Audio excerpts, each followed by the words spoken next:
what we're going to share with you is a couple of things. We're going to show you how to conserve energy, save money, and protect the environment while saving up to 20 to 40% on your heating. 80% of what I'm going to share tonight, really, it's not something that I pulled out, it's science. We're going to share with you some real hardcore facts about science and the technology that's there to help keep your houses cooler in the summer and warmer in the winter. Excuse me. Oh yeah, thank you. So a couple things we're going to do. We're going to show you how to cut your heating and cooling bills immediately. We're going to save the wear and tear on your heating and cooling equipment, help eliminate the hot, cold spots in your home, and create a more comfortable living environment for where you live. But everybody's concerned about preserving the environment too, right? And we're going to help I'm going to show you ways, I'll talk a little bit later about how you can help potentially increase the value of your home and become less dependent on foreign energy. But here's one of the things I like. Made in the USA. Everything that we do here, all the products you see here, are made in the USA. The research development, the sales, the manufacturing, the distribution, everything is done in the US. We don't ship anything out. We don't do anything. It's all made in Iowa, and we're really proud of that. And that's one of the reasons that we go local, we stay local, and we bring everything around, because everybody wants to be part of that. We want to help save the environment. We want to help keep our local economies going as well. The reason why we're doing it is because, listen, fuel costs aren't going down, okay? I get my bill, and we make jokes about it, but it is true. I mean, and you've been seeing it now that the summer months are coming here. We're still early, because you know we only have 2 seasons here, winter and summer, and now we're going to start seeing those increases in our utility bills. But as we know, that utility prices are not going down, and they're not intending to go down at any time future. In fact, whoops, I had another good slide there. There we go. California electricity has increased an average of 9.7% a year since 1960. It doesn't sound like much, but that adds up to 465% to what we do today. Now, PG&E, just since September, we've had 2 rate increases already with PG&E. I didn't know. I took out my bill and I'm like, what happened? And then I started looking at, you know, the rate per therm went up, and then they changed the billing structure on how they do it. The bottom line is these rates aren't going down. Whoops.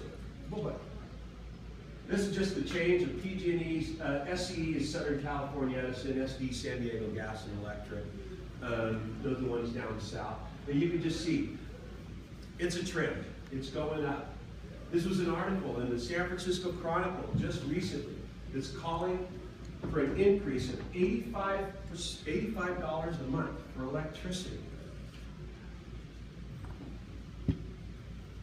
So, we all know heating and cooling costs are extremely high. The energy costs are predicted to increase substantially, and most homes have uncomfortable hot and cold spots. You have a 2-story house. Before we did this, you know, the hot upstairs, cold downstairs. You know,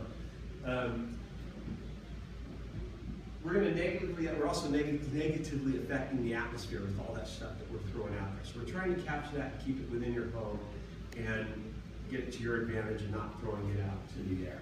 And of course, we are too dependent on foreign oil, and that's one of the things that we're going to try to reduce to. But with all of these new charges, where does that money go? Well, the Department of Energy says that, ooh, I got a laser pointer too, cool. 18 to 22% is going to appliances and lighting, 10% is going to heating and water, but here's the part, 50 to 60% for cooling and heating our homes. I'm sure you all would agree with that. And that's why we come up with the one thing we're going to talk about today also is we're going to focus on this guy right away, our heating and air conditioners. It's the most expensive appliance that we have, that we pay for, and it's also the most expensive to operate. The one thing that we want to address too is that it is becoming less and less efficient. According to the American Society of Heating Side of heating, refrigerators, and air conditioning, cooling engineer, your air conditioner loses 7% efficiency within the first year, 5% the second year, 2% each additional year for up to a 30–40% loss of efficiency. And you ask yourself, why is that? Well, one of the reasons is oil fouling. Now, what oil fouling is, it's actually, I brought a kid around who studies science, and he's going to tell you a little bit about oil fouling, just real quick, how it works. He does it a lot better, because so tell him a little bit about oil fouling. Hi guys, my name's Jared. I know a little bit about oil fouling. The great thing about oil fouling, not the great thing about it, is what oil fouling is just like rust, how it attracts oxygen, you get that nice layer of orange anytime you leave metal out. Well, the same thing happens to oil. The longer and longer you have oil, the more and more oxygen that gets incorporated into the oil. So a good example of oil fouling right here is you see these spark plugs, you see how dingy they are? Well, the longer and longer you have those spark plugs in your car, the more and more oil that gets built up there, and therefore your efficiency runs down. So that's why you replace your spark plugs about every 10,000 miles. Well, the same thing happens in your AC units. Now, when an AC unit is built, everything is sealed. It's all sealed up tight. There's nowhere to add more oil to your AC unit. So it's all one condensed unit. Now, when the manufacturer builds these units, they don't think any oxygen is going to get in there. Well, that's not the case, and that's why you're going to lose anywhere between 7% on your first year, 5% on your second year, and 2% every year after that. Well, all of you guys know how old that AC unit in your backyard is, right? About 15 years old. You can just imagine how much efficiency you've lost. Well, this product right here, we got Blue Max. What this is actually, what it does is it actually inverts the chemical reaction. So when you put Blue Max into your AC unit, the chemicals actually go in and it removes the oxygen molecules from the oil. So what this does is it revitalizes the oil that's already in the AC unit. So you can't add more oil, so you got to refresh the oil that's in there. So by removing the oxygen molecules, it's basically bringing this oil back up to a brand new, as if it came out of the box. So not only is it going to run more efficiently, but when that air comes out of the AC unit, it's going to be more colder, it's going to run a lot less, and therefore. So by removing the oxygen molecules from the oil that's already in there, you're inverting all the years of wear and tear on your AC. And I'm going to talk about Blue Max in a little bit. I wanted to just introduce it because just some of the science, we're going to share a lot of science with you tonight. But as everyone knows, and whether it doesn't matter whether you have, a Ream, a Rude, a York, Lennox, these guys are making money off of servicing your unit. How many, you have to, at some point, you have to have the person come out and service it. There's a whole industry based around servicing your air conditioning unit. And that's really not necessary, because we do have the solution with the Blue Max. And what the Blue Max is doing, it is changing the chemical composition and reduce oil fouling, can help to reduce oil fouling and deliver a colder vent air, and it will cut your cooling costs 3 to 5% per temperature degree drop, and it reduces the expensive charges for peak demands. The reason why I say this is that with the Blue Max, you're only going to turn on your air conditioner for a short amount of time.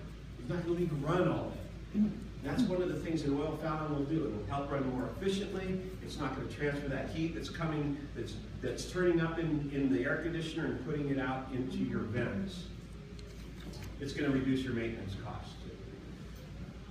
Now, I'm going to give you a new level of cold. Now, what Blue Max is, it's a stable, non-corrosive liquid acid to the refrigerant of the cooling system. It works with all the common refrigerants to reduce oil fouling, and it takes more of the heat out of the air and makes the cold air coming out of the supply vents. The way I could best represent it is that when we come in, we'll come into your house. Where's that? We have one of these. We're going to point it right there at your vent, and we're going to take a temperature reading. And then we're going to go out and we're going to put the Blue Max in, and we're going to come back and we're going to shoot that back up there again, and you're going to see that it's going to be as much as 6 degrees colder that quick. And the best part is that we're going to provide a lifetime warranty for it. Even if they move. Even if they move. Well, even if you move. Or get a new one. So people, you're not going to bring your air conditioner with it, but if you do move, we will. We'll come out and we'll put it on your new air conditioner. there's many ways that heats are transferred. We all know this. We went to science. We did our science class. There's conduction, there's convection, and there's radiation. These are all ways that the heat is leaving your house, or leaving your house in the winter and bringing it in the summer. Where does the heat go? Well, the best way I can example is, let's say, the best way I can describe it is, let's say you're cooking, and you have 375, and the oven's going on, it's been on for a couple hours, and you open up the door, and what happens? You go, well, it's not really, what it is it's the heat escaping to get into the cold air. And that's really all it is. And in science, really, cold doesn't exist. It's just filling the void and moving into the void that is the absence of heat. Oh, everybody like that?